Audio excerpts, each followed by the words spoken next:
stay with the reactions. Joining us now is Rita Bahuguna Joshi of the Congress Party. Also with us, Pavan Verma of the JDU. Ms. Bahuguna, let me start by asking you, we understand now that your party leader Sonia Gandhi, along with the former Prime Minister Mr. Manmohan Singh, have arrived at 7 Racecourse Road in an effort to try and build bridges with the government as far as the GST bill is concerned. Given the fact that the Prime Minister has now decided to intervene in this matter, you heard his speech in Parliament today, a much more conciliatory approach being taken by the government. Is there hope that the GST bill is likely to go through? Well, you see, the GST bill was the brainchild of the Congress Party, and it was being initiated by us for a far-reaching economic reform in the country. And for 2.5, 3 years, the BJP stalled it. And you could very clearly read the comments and the speeches of Mr. Jaitley regarding that in the BJP. Having said that, we are always open and we want the economy to move on. And as you just Rahulji has told you, there are 3 fundamental issues which need to be addressed by this government. And if the Prime Minister has spoken to the parties earlier, things could have been resolved. So now the ball is in the court of the government. They have invited the Congress Party leadership. They are there. Mrs. Gandhi is there. Dr. Manmohan Singh is there. And certainly, if they agree with the amendments that we want in the bill, we will go with them. But you see, we will not hasten into any decision. Okay, you're saying that you will not hasten into any decision. But let me ask you this, Ms. Joshi, because I asked this question to the former Finance Minister, Mr. Chidambaram, as well. And he said that there is no question of bargaining. We're not in a bazaar and we cannot bargain. Is it all or nothing? Or is the Congress Party willing to give up on some of its demands if the government were to meet you halfway? No, there's no halfway or full way. They should convince us that what we are requesting for is not in public good. It's not in the good for the economy. Either they convince us that what we are saying is not right, or we convince them what they think in the bill is not right. I think what is right for the people, right for the economy, should be clear. And I'm very hopeful that in this discussion something concrete will come out, because the Congress Party wants the GST. The Congress Party wants the GST, and your hope... If you could just hold on, Ms. Bahuguna Joshi, I'll come back to you in just a second. Let me bring in Mr. Pavan Verma into the conversation as well. Mr. Verma, appreciate you joining us. Well, you have no problem with the bill because the JDU has supported the GST bill along with all other regional parties, whether it's the NCP or the Trinamool Congress. Do you believe that the note of conciliation that has been struck by the Prime Minister in Parliament today is likely to ensure the passage of the bill? Well, we are happy that the Prime Minister is reaching out. But all I can say is that this exercise should have begun earlier. In fact, that has been one of our concerns, that the primary responsibility of running the House and the passage of bill lies with the Treasury benches. And we have seen in the past that there is no attempt to engage the opposition in a structured manner, to reach out, to seek a solution, to find a consensus, to engage, to discuss and debate. And so it becomes my way or your highway, and that is not the right approach for Parliament to run. So the Prime Minister today, one of his more conciliatory speeches, which of course raises many other questions, but I'm not going into that. If he has opened out to the Congress Party to discuss how the GST bill can be passed, I'm happy for that, but we still believe this initiative should have been taken earlier. And I believe that now that he has made this opening, there should also be flexibility on the part of the Treasury benches. An intention to discuss this seriously with a desire to find a solution. Okay. All right, so what has happened in the past has happened in the past. You can accuse the government of not having been sincere in its efforts to try and get the opposition on board. Let me also bring in Nalin Kohli of the BJP, spokesperson for the BJP. He also joins us here on CNBC TV 18. Mr. Kohli, you've heard what Rita Bahuguna Joshi of the Congress Party has had to say, and you've also heard what Pavan Verma of the JDU has to say. And Mr. Kohli, you talk to any leader from regional parties or from the Congress Party, and the consensus seems to be that while the government talks about conciliation, the government talks about reaching out, up until now, the efforts have not been sincere.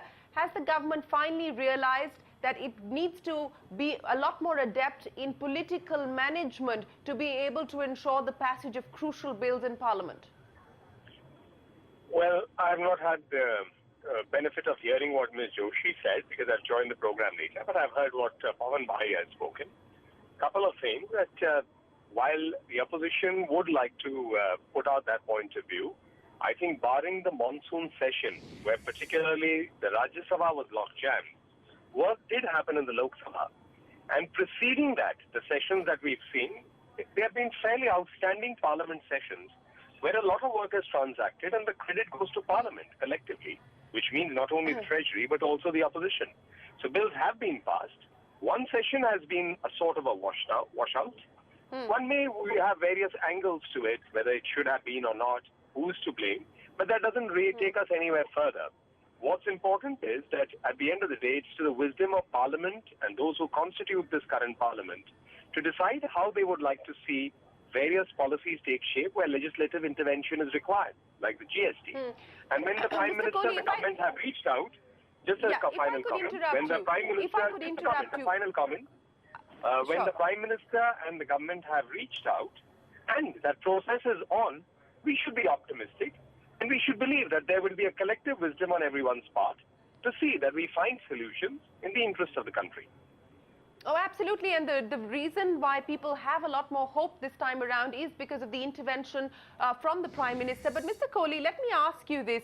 Why did the Prime Minister feel the need to intervene at this point in time? I ask you this because there seems to be coming in from the opposition camp voices that suggested that the Finance Minister had taken on a very confrontational approach on the eve of the Parliament session, calling the demands of the Congress Party preposterous. Did that finally force the Prime Minister to intervene to ensure the passage of the most ambitious indirect tax reform this country is waiting for? I wouldn't assess it like that. Anyone else is in their rights to assess it as they like. It's not about, if there is a process of consultation on, and if the Prime Minister himself is also leading that, that has to be viewed keeping also in mind that it does not mean it is negating anything else, like what the Finance Minister said. Certainly not that. Because this is one government. This is not a coalition within a government. The Government of India is a single entity under Prime Minister Modi, and collectively, the benefit, the credit or the blame will go to the government. Secondly, it does not even mean that people senior like Mr. Jaitley and others do not have a point of view and they are entitled not to speak. Just as even while this process of consultation is on, today Mr. Rahul Gandhi had comments to make about what was his assessment why this meeting was taking place. Now that one way of looking at it is that's combative. The other way of looking at it is he's entitled to have a point of view. So I think we needn't see everything in this perspective. Okay, before I go back to Ms. Rita Bahuguna Joshi, Mr. Kohli, a final word from you.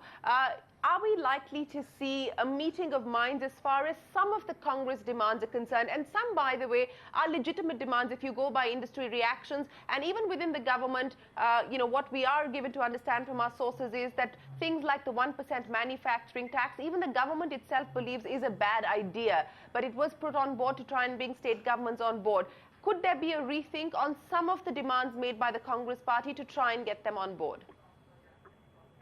I would not like to venture to make a comment on that for the simple reason. When Parliament is in session, then the collective wisdom of Parliament will start taking action. And everything is legitimate, which is on the table to be discussed.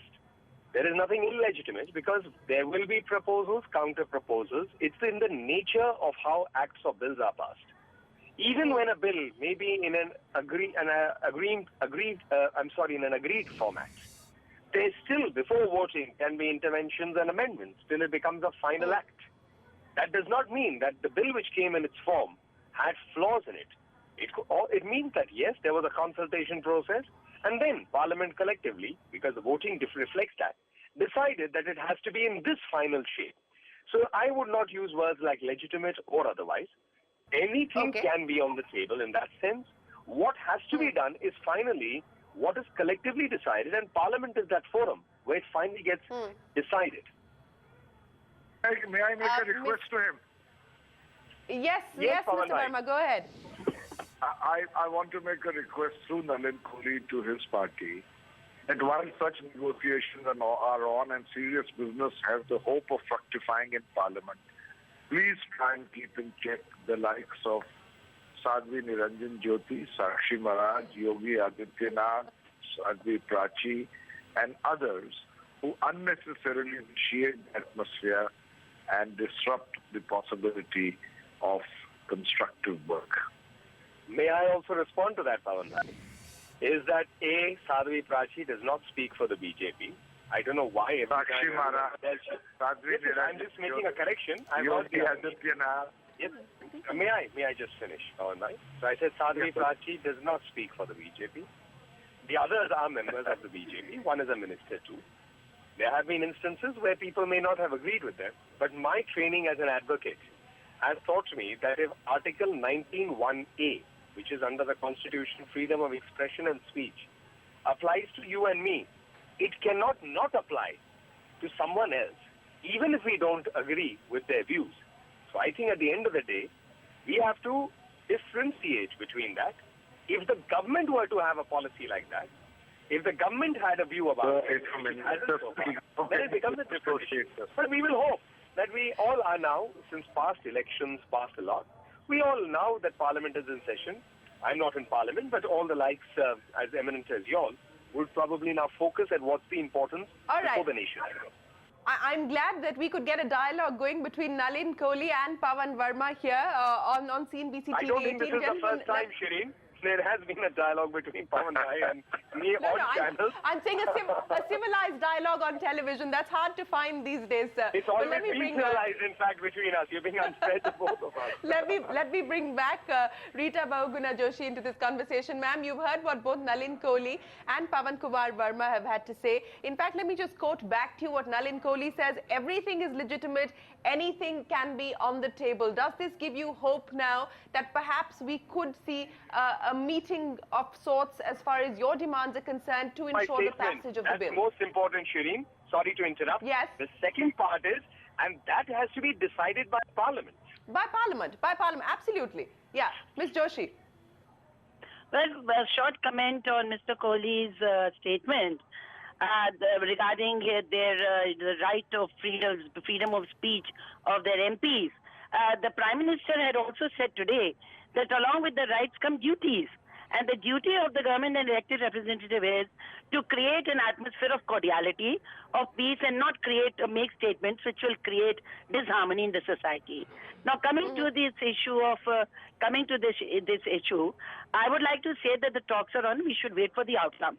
The Congress Party has very clearly put its cards across. We have said that these are the objections that we have, these specific objections. Let's see how the government responds, because the government very well knew what the Congress Party, what objections we have. And obviously there are leaders over there, they will decide what to accept and what not to accept. And if Mr. Kohli is saying that it is the collective will of the House and they will decide. So I think the Prime Minister also said that it will be good if there is a consensus. And it is